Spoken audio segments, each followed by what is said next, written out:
Auzubillahi minash shaitanir rajeem. Bismillahir Rahmanir Rahim. Assalamu alaikum and a very amazing good morning to everybody who's tuned into PTV World and watching World this morning alongside the very amazing Shiza Hashmi and Shahzad Khan.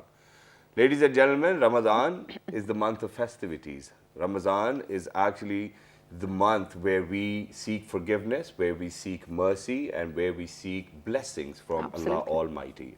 And I think that it should always be celebrated in a way where we think about festivities, where we think about getting together, where we think about patience, where we think about taqwa, where we think about all of those things which makes us a better human being and a better Muslim. That's so true. So, ladies and gentlemen, our Holy Prophet Hazrat Muhammad sallallahu alaihi wasallam said that it is the month whose beginning is mercy, the middle is forgiveness, and the end is release from the fire of hell.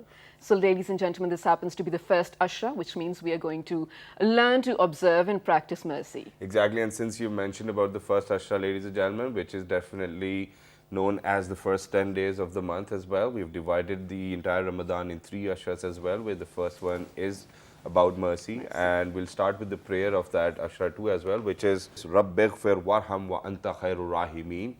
Allah, please forgive me, have mercy on me, because you are the merciful as well. I think, ladies and gentlemen, this is the best prayer to get started with as well, where we are seeking for mercy and we are seeking for forgiveness as well. Absolutely. And we are seeking for forgiveness for all of those sins which we did intentionally or unintentionally. Absolutely. And I think that to talk about the first Ashra, its importance, taqwa, confidence, patience, and all of these things, it is very important to have a scholar who can actually let us know things to do, things not to do within this holy month as well. And for that, we have been joined by Maulana Imran Sandhu Sahab, who's an Islamic scholar as well, very well known. Assalamu alaikum. Ramadan Mubarak. Wa alaikum assalam wa rahmatullahi wa Ramadan Mubarak. Khair Mubarak. Thank you very much for joining us. It's wonderful to have you. But first things first, and this is how I wanted to start as well, and that is that Imran Sahab, whenever we talk about Ramadan, I think that, a lot of people, they get confused, a lot of people, they get stressed, a lot of people have problems that, oh, Ramadan is approaching, because we just went through that phase as well.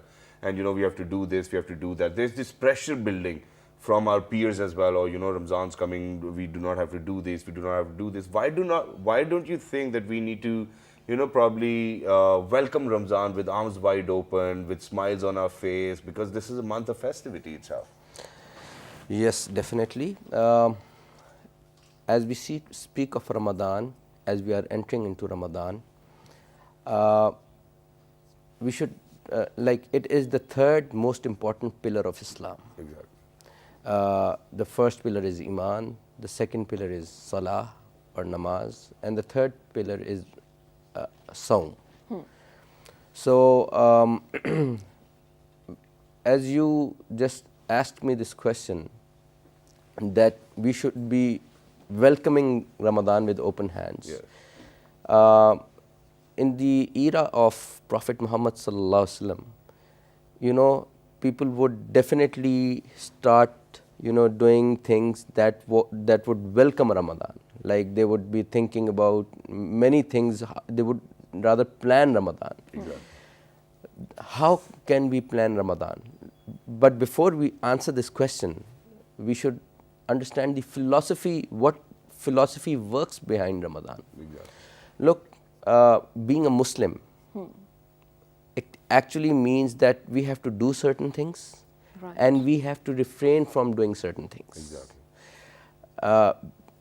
Aside of being peaceful in the society, the peace should be, coming to us by, doing certain actions, like offering prayers five times a day and reciting Quran into it. Exactly.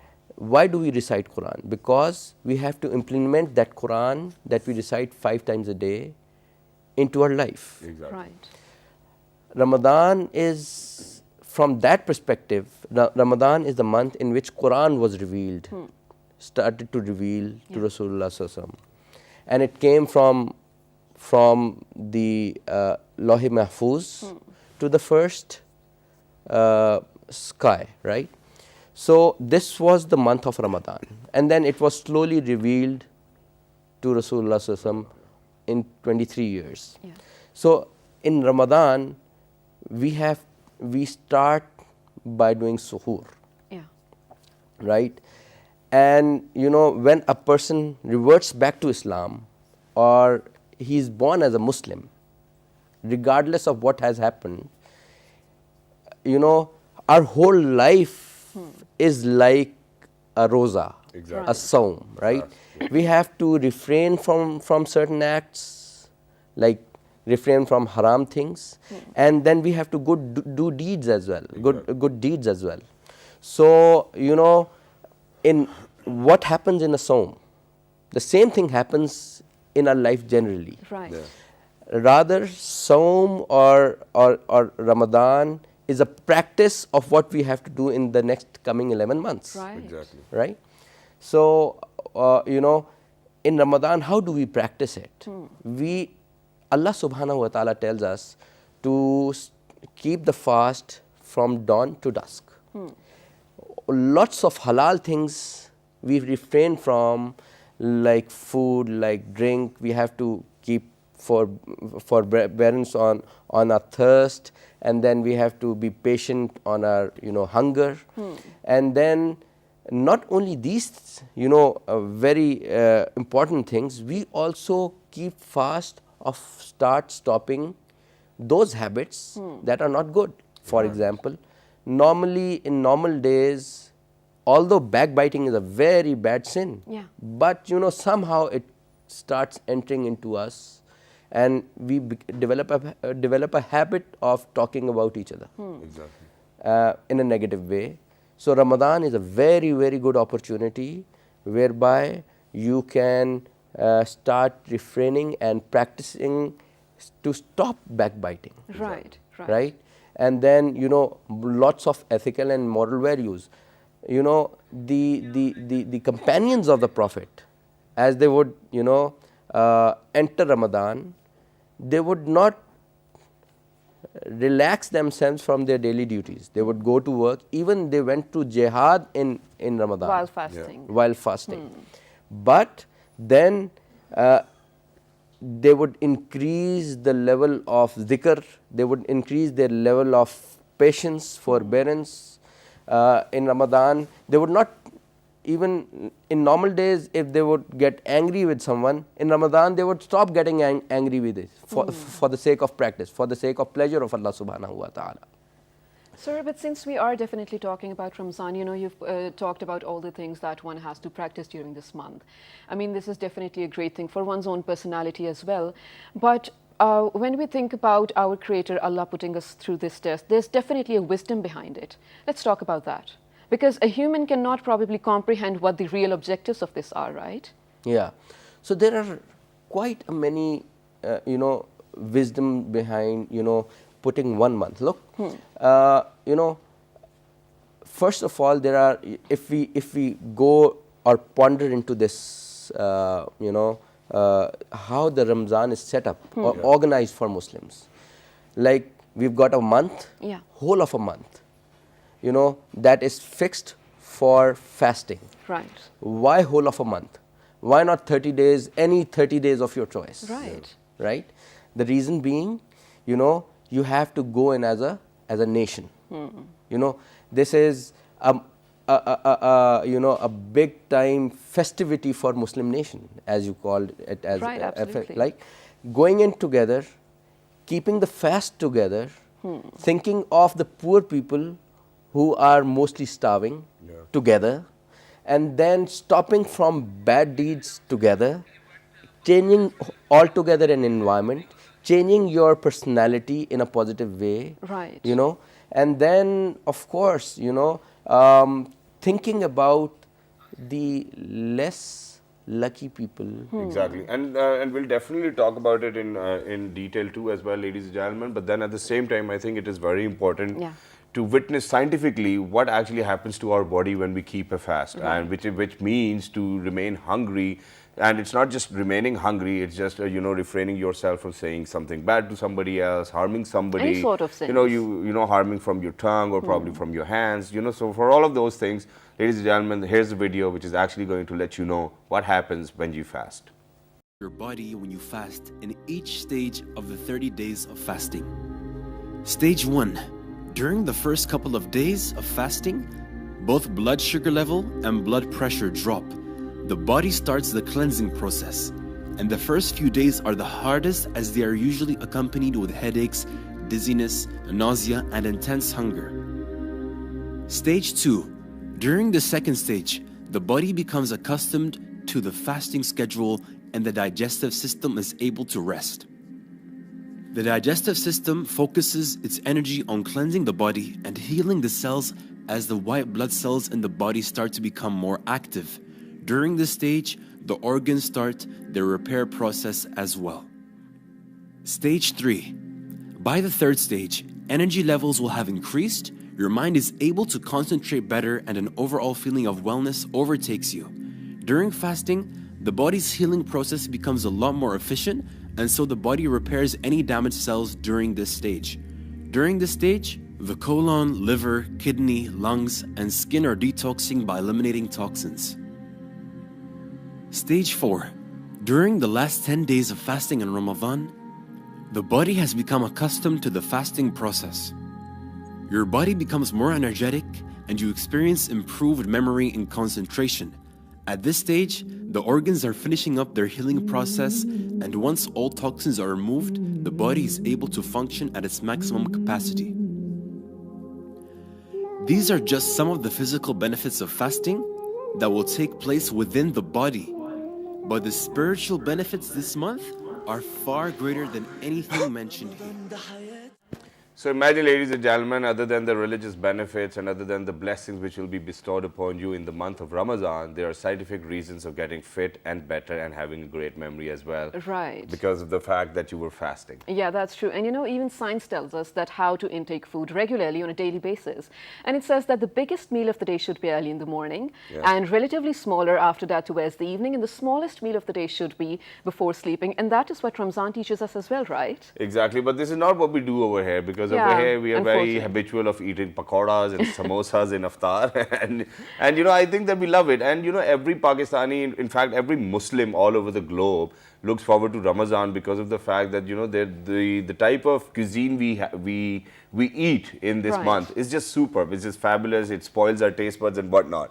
But other than that, you know, not focusing too much on food, ladies and gentlemen, we really need to focus on things which we need to do in Ramadan and things which we really need to abide by. I mean, we need to abide by all of these things, but if we particularly look after all of those things, I think will definitely be a better Muslim. Absolutely. And I think that everybody needs to practice that as well. So Imran Sahib, things which we need to do in Ramadan and things which we're not supposed to do in Ramadan at all. Well, as we just saw on the documentary video, that there are physical benefits of fasting, and then there are spiritual benefits of fasting. You know, human being, if we go into a human being and try to understand what a human being is, human beings are, they are made up of three things. Body, mind, and spirit. Any one of it's not available, then it's no more a human being. We have to have a body, then we have to have a soul or a spirit, and then a mind. So this month of Ramadan not only brings lots of promises for our physical side, but also for our mental side and spiritual side. So the actions of spirit, what are the actions of spirit that we can improve in Ramadan, that we can change our habits to, like backbiting. It's a spiritual activity. If we refrain from it, mind tells us not to do backbiting, but something inside of us makes us enjoy somehow or the other. There's a kind of an enjoyment in this in this sin. Most of the sins, there is a degree of enjoyment, but when you enhance your self-control, you definitely enjoy that self-control more over the enjoyment over that enjoyment of the sin. So if you are not backbiting, every person in your environment, in your friends, would always say he's got a very, very good personality. Yeah, that's true. So Ramadan is, he never backbites. At this point, I remember, may Allah have mercy on him, Junaid Jamshed Bhai. Exactly. When he, he embraced his Shahada, what did everybody say about him? Beautiful. Everybody had beautiful things to say. Yeah, because everybody said that he would never backbite. He would always be smiling. So Ramadan is a point in one's life that comes for practice. And when you make yourself, like you go to a gym, you lift weights, you run, it will definitely benefit because you practice certain things, right? Similarly, Ramadan is a month of spiritual practice and intellectual practice as well. Right, of course. What are the kind of intellectual activities that you would do? You would go to, there is a norm of, Tirawi. It's a sunnah of Rasulullah Sallallahu Alaihi Wasallam. We go to, masjids, and then we offer Tirawi over there. This is a high time intellectual activity. Exactly. What we should do is we should go attend Tirawi and try to also read the translation of Quran. Right. It would make us intellectually a better human being because all the humanity logic that comes from Quran can come from nowhere else. Absolutely. So this is what I would say, that then not only backbiting, then you also refrain from doing immodest things. That somehow or the other, we are human beings, we can sin, we have a potential to sin, we develop bad habits, we should keep our gaze lower, we should not involve ourselves into intimate relationships. There is a way to go into an intimate relationship. So Ramadan is a time period where you can practice modesty as well. Exactly. Then most of the people, when they are on roads, we see there's a kind of a momentum that we have gained. Like we are less patient on roads. Exactly. Right, that's true. Most of the people, you'll say that when they are on road, they have got an anger inside of road rage that we call. So Ramadan is a point where we can control our road rage as well. Right. But it's not being controlled now, Imran. So what I want to ask over here is, because we are only left with the 5 minutes, and you'll be a regular on the show too, inshallah. So we'll definitely go in depth of different or various subjects as well. But what we have seen is that people, they get more crazier, towards the time when it's iftar time probably, and whenever you're on road. The statistic says that there are more accidents more than throughout the year. There are more accidents in Ramadan as well. So things like these, I mean, what kind of mindset should we actually have on daily basis when we wake up, that we actually remember or remind ourselves to do all of these actions, so that, they're instilled within our own personality and the character?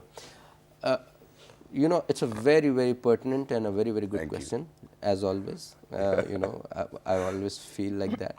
So, as I said, there's an intellectual thing going on. So when Ramadan comes in, so what you should do is potentially try to recite one juz of Quran on a daily with translation.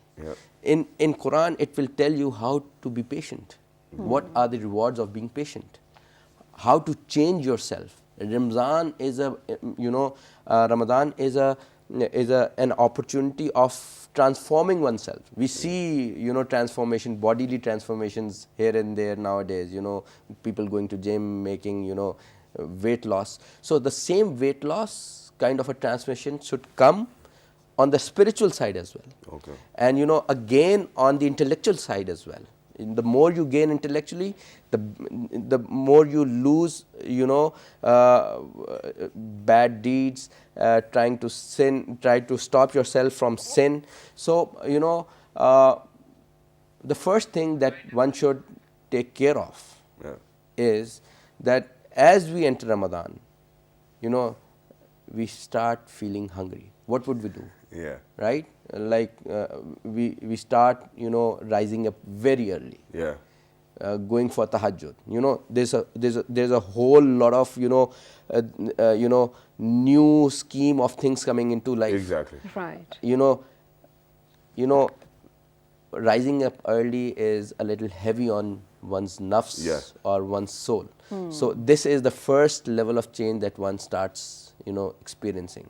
So then eating at a time that is not a time to eat normally, like before Subh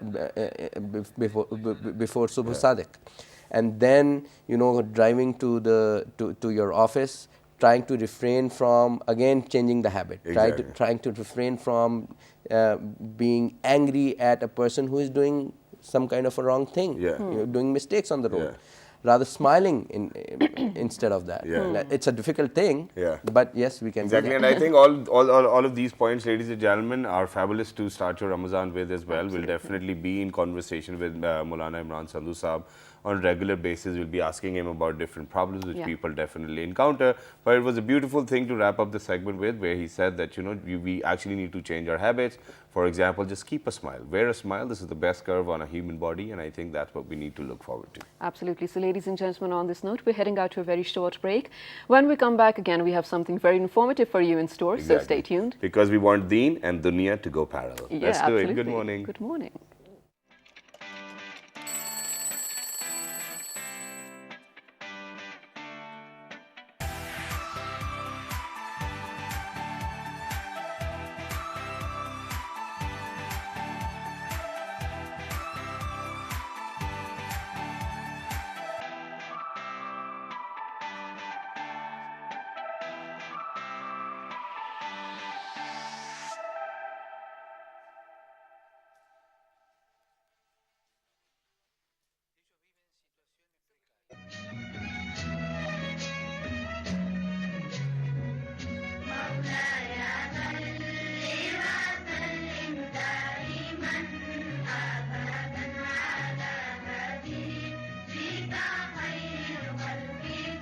The Badshai Mosque, or the Royal Mosque in Lahore, commissioned by the 6th Mughal Emperor Aurangzeb in 1671 and completed in 1673,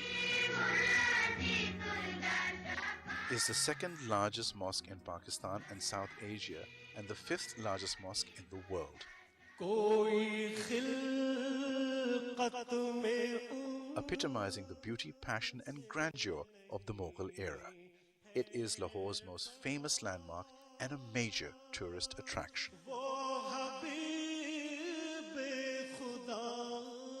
Capable of accommodating 5,000 worshippers in its main prayer hall and a further 95,000 in its courtyard, it remains the largest mosque in the world.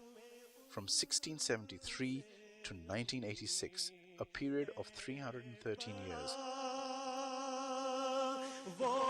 when overtaken in size by the completion of the Faisal Mosque in Islamabad. Today, it remains the second largest mosque in Pakistan and South Asia and the 5th largest mosque in the world after Masjid al-Haram, Grand Mosque of Mecca, and Al-Masjid al-Nabwi, Prophet's Mosque in Medina.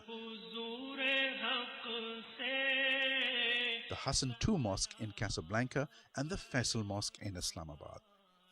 To appreciate its large size, the 4 minarets of the Badshai Mosque are 13.9 feet, 4.2 meters taller than those of the Taj Mahal, and the main platform of the Taj Mahal can fit inside the 278,784 square feet courtyard of the Badshai Mosque, which is the largest mosque courtyard in the world.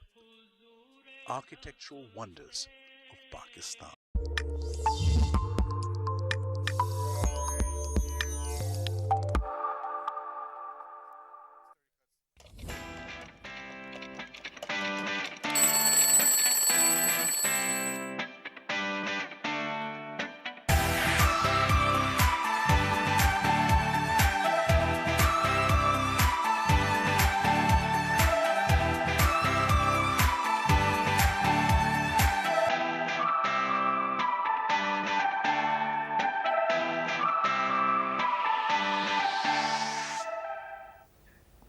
Welcome back to World This Morning with Shazad Khan and Shiza Hashmi. Ladies and gentlemen, in the first segment, we definitely spoke about the importance of this Ashra of Ramadan.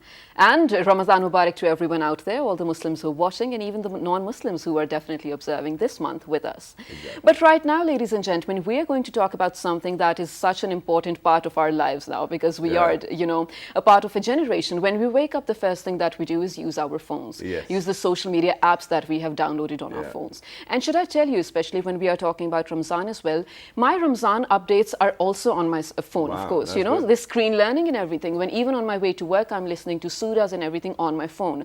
So definitely, this is an important thing that we need to talk about. And also a little touch-up of how to, make this a balanced life, especially in Ramzan. Exactly, and I think it is very important as well. But ladies and gentlemen, talking, obviously Shiza is actually trying to direct us towards the use of social media and how the youth can be empowered by the use of social media. This is what we have picked up on, and I think that this is one of the most important topics in today's life, and it's because, or in today's time, and it's because of the fact that the major investments are being made into the information technologies.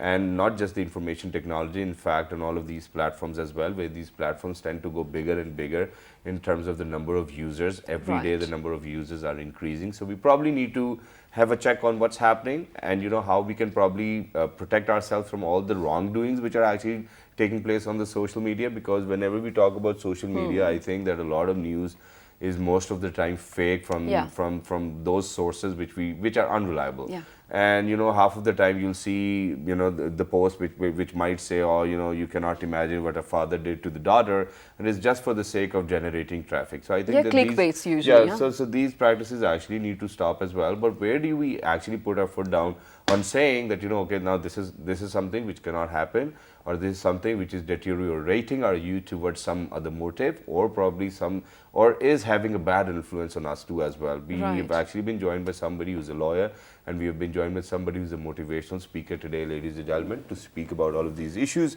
On my right hand side, ladies and gentlemen, we have been joined by Mr. Habibullah Khan, who's a motivational speaker. Hello, Assalamu alaikum. How are you? Ramzan Mubarak. Wa alaikum salam, Ramzan Mubarak to you too. Thank you so much. Thank you very much. Very energetic for the first few days of Ramadan, I think. I will be. well, I think that's great as well. And alongside Mr. Habibullah, ladies and gentlemen, we have been joined by somebody who's a lawyer, who's got a good grip on, cybercrime as well. We'll be talking about that. Ladies and gentlemen, she's none other than Miss Huma Jameel. Hello, assalamu alaikum. How are you? Walaikum salam, alhamdulillah. What about you? Absolutely perfect. Thank you very much for joining us. It's wonderful to have you. Lawyers are always known for being very outspoken as well, which I can pretty much see over here. But let's get the conversation started. Do you want to get it started? Yeah, just with a very basic question. Yes. Social media is a tool that anyone and everyone has, at the expense of their hands, their gadgets lately.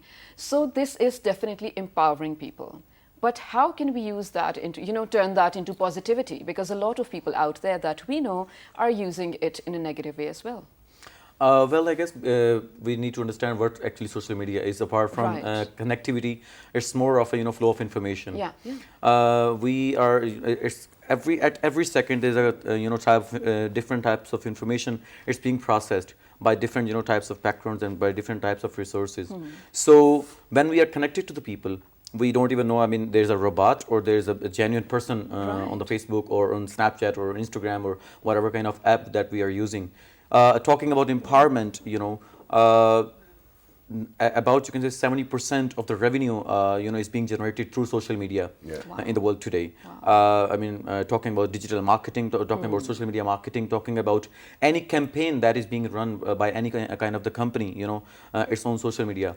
So they use different tools like graphic designing and video editing, and guys can learn these skills in order to pitch these skills to different companies, through which they can generate certain source of income. Talking about the how to get started. The very first thing again is I say there are multiple types of applications. Talking about Facebook. Now Facebook, you can go for a Facebook page. You can go for a Facebook group. You can search for multiple companies. They are looking for the people who can actually genuinely design their graphics, do their animated videos. I met a CEO and he said that I need one person who can do 4 things at a time, and I can pay him 5 lakh a month. And I asked him what. He said he should know communication skills on social media, on Facebook. How does he come across with people? Number 2, photography. Number 2, video editing, and number 4 is handling the social media at all. So the problem is one person knows graphic designing, one person knows video editing, and one person knows communication skills. This is how that amount or that money goes. I'm sorry that I'll have to stop you over here, but the sole reason why I'm stopping him over here, ladies and gentlemen, is that as you mentioned that that the unfortunate thing is that not many people know about all of these things, and I think that it is very important that people start acquiring all of these skills. But the other problem, ladies and gentlemen, which we encounter on a daily basis is that we see a lot of people who actually say or claim that they know all of these things, probably how to actually market an ad on social media platforms, and then they are taking a larger number of money from other people, and then the results are not there as well. So which is why I want to move on to Huma. So Huma, for example, if somebody has been in an agreement with me, they've said that they're going to market this ad on social media and they're going to get this much amount of reach for me. What if that they're unable to do it? I mean, what does the law say about that? And for God forbid, if it was somebody who was a quack and has taken the money away and we do not have a written agreement or anything, what can we do? First of all, the question you are talking about is the question of fraud, and it's a question of forgery. Yes. So the offences deals with is the Pakistan Penal Code offences. It's 420 and 471, 472 of the Pakistan Penal Code. First, these offences will attracted, and if we talk about specifically to the social media, then in late 2016, in late 2016, we have the first cybercrime law in Pakistan. So you can prosecute it or you can get for the FIR according to the sections of the Pakistan Penal Code and the cybercrime law. But for the thing is necessary for the agreement, as it deals with the Contract Act also, there should be a written agreement. And if there is an oral agreement, you should need the witnesses. Right. Is there any amount slips, then you should also show to the court. Then you will file the FIR, or you will go to the civil court for the recovery of damages also. So if there are any quacks, the social media is a double-edged weapon. You can also give the advantages, you can also take the disadvantages. But first, the principle of law is that you should be vigilant. First, you have to vigilance. And I think that's great, and this is something, ladies and gentlemen, which everybody needs to do on regular basis as well. I mean, we need to be vigilant in whatever matters of life. I mean, we cannot really be irresponsible on this. But we have a small video to share with you guys, which is about? Well, this is about the impact of social media on our daily lives. Let's head out to watch this. Good one. World, they've clearly had a major influence on society. Is, the internet, all that stuff that I don't use. Social media. I guess it's the place for people to connect people from all over the world.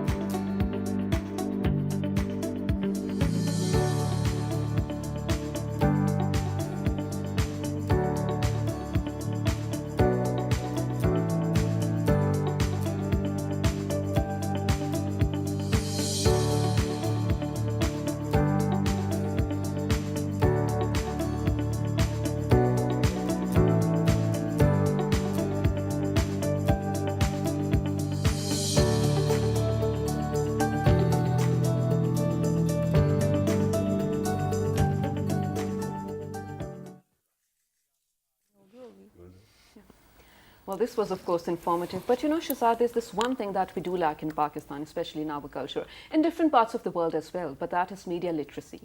And when we are talking about media literacy, it entails how you should be responsible in using the platform that you're using.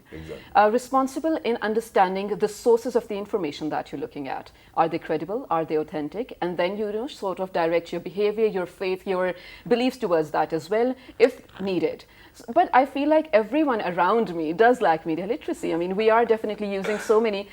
I'm not me pointing being the first out. person I'm around not there, ladies pointing and out. gentlemen, But being media illiterate. Oh. No, but genuinely, we do. Even me myself, we do lack, media literacy. So coming to you, why do you but feel I wanted like to add, I'm so very sorry for that too as well. But I think that everybody who's actually been into a graduation program, should be, I think, this is what my prerogative is, and that is that, you know, everybody goes through a thesis as well. And whenever we talk about thesis, so we actually have to write about our sources where we picked up our information from, because nobody wants to get into plagiarism. So I think everybody can pretty much use that kind of skill set to utilize the information which is available on social media. But then half of the time, yes, Shiza, you're very right, and I think everybody needs to be a part of it. But since you know, we're in Pakistan, the most unfortunate thing is that it's hands-on experience as well. You know, so you have to be in a job to learn it in the first place. Right. So probably, you know, in days to come, we'll have conferences where people can go and learn about all of these things. But now I will let Shiza to continue with whatever she wanted to ask. How can we, you know, make the term media literacy common among people? Because of course everyone, millions of people out there are going to use it. We cannot stop that. But how can they use it in a responsible manner? Shiza, you know, it's very unfortunate in Pakistan, especially, you know, when it comes to cybercrime, when it comes to anything that bad happens on social media. That's the only time when we come to realize, yeah, we should learn about it, you know. Right, of course. Yeah. I guess, first of all, we need to look out some, you know, factors like we should not share any post that is anti-Pakistan, anti-national, or anti-religious, or any post that creates, you know, political differences, you know. Lots of, you know, bad things happens because of, you know, these debates on social media. Now, whatever you share on social media, you should be authentic about it. You should know the resource. I mean, just Shahzad was talking about the, you know, when it comes to making thesis, you know, even if you are getting information through Google or through Facebook, through any kind of, you know, resource, through internet, you should be aware of the, you know, authenticity. Because I have seen a lot of, you know, apps, you know, they are actually manipulating. I mean, when it comes to education, you know, there are, you know, like e-library is over there. You can get benefits out of that. But again, you should know how to use it, you know, and you should get, you know, like, let me give an example. Today we are working on speed learning. Right. Now, speed learning is, you know, just your information is one click away. No matter it comes to technology, no matter it comes to education, no matter it comes to your any part of your life, because you are hooked up with your social media. Okay.